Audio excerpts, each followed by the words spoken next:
Yo guys, welcome back to another video. Today we're taking a look at Weapon Hex. I plan on tier 4ing her in this video because with the introduction of Captain Marvel, I really wanted to test her out in PvP. However, I couldn't really test her out in PvP without Weapon Hex. You can use her at Transcendent Potential level 80 even, but I still wanna get like the maximum value from the zombies faction. So I'm gonna tier 4 her in this video. Given this is a PvP testing video, I want to start off by tier 4ing her. So yeah, let's get into it. A lot of you might not have this uniform given this is a paywall uniform, but I had this for a while and I finally decided to go ahead and tier 4 her. This is what her stats look like right now. I also want to emphasize her value as a support. If I tier 4 her, I can use her as support for my Doctor Strange in World Boss Legend Plus. So let's tier 4 her right now. That was a pretty short animation, but yeah, we finally have her at tier 4. The immortality she provides to other zombie characters on the team is going to be the skill that I am going to be utilizing the best because it's going to be very useful for PvP. But yeah, she receives a massive boost in her HP and her energy attack, which is going to be very useful for her as a standalone character. In this video, I'm going to be testing her as a standalone character. So yeah, this is what her build looks like. Again, after tier 4ing her, let's get started with our testing. We're going to be starting with timeline battle. Let's see how she does here. We're starting off against Silver Surfer to begin with. I'm going to be buying some time so we can get the cooldown on her skills to reset. And yeah, we start off with popping our 4th skill. It doesn't do enough damage at the beginning, but we still take out Silver Surfer.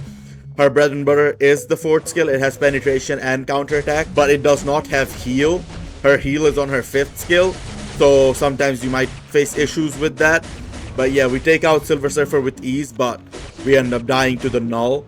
I am expecting something like this to be a common theme throughout this video. Her falling short of the top metas in the game, but still being competitive towards like the lower meta characters. So yeah, we're up against a sentry team this time.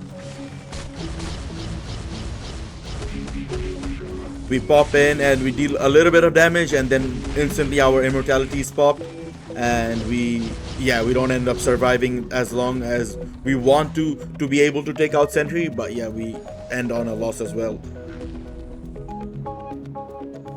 I don't expect her to do well here again. This is a double support null team, so the null is going to be a lot like chunkier and a lot more harder hitting. So yeah, we're trying to take out Agent Venom and the Colossus with my Hela. Now, I am also using double support. Given she already has debuff in her kit, I'm using Hela instead of Wasp. Usually you'd see like someone use Wasp on Colossus to test out any PvP character. However, I'm using Hela and Colossus for the damage boost from Hela.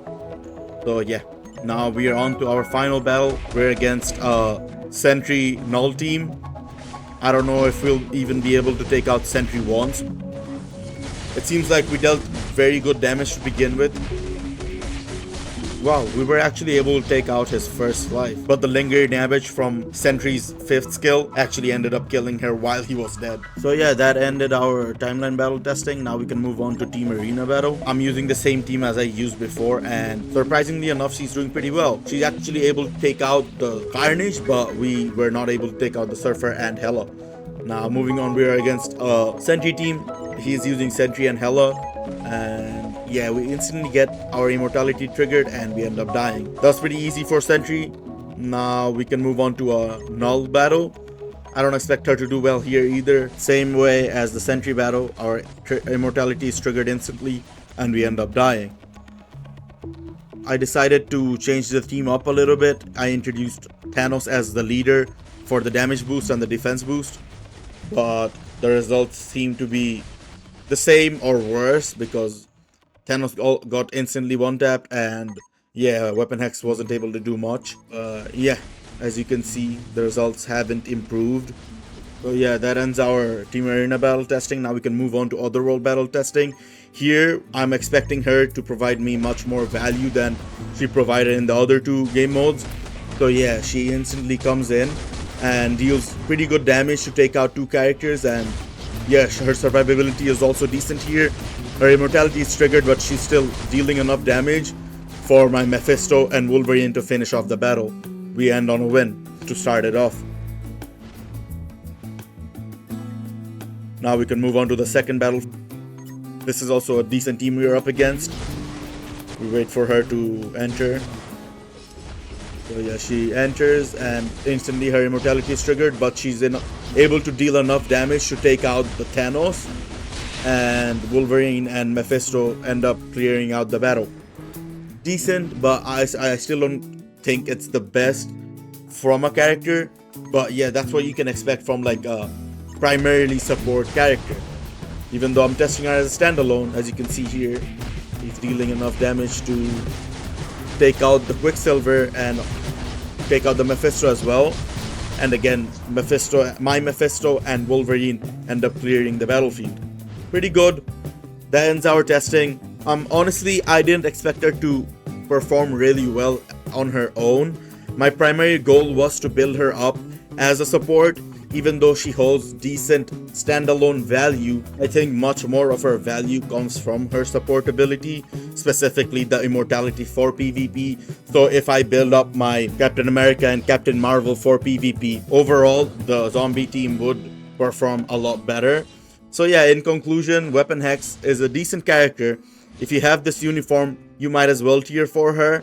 I feel like they're giving a lot of love to the zombie ability tag. I feel like it was worth it, and it's gonna come in handy long term when they introduce more PvP characters with the zombies tag. Not to mention, I want to test out Captain America and Captain Marvel myself in PvP. So in the future, when I do need to test them out, I am going to be able to utilize her as well. So yeah, this is the end of this video.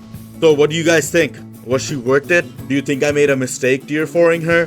Leave your thoughts down below. Make sure to leave a like and subscribe. And have a great one, guys. Peace.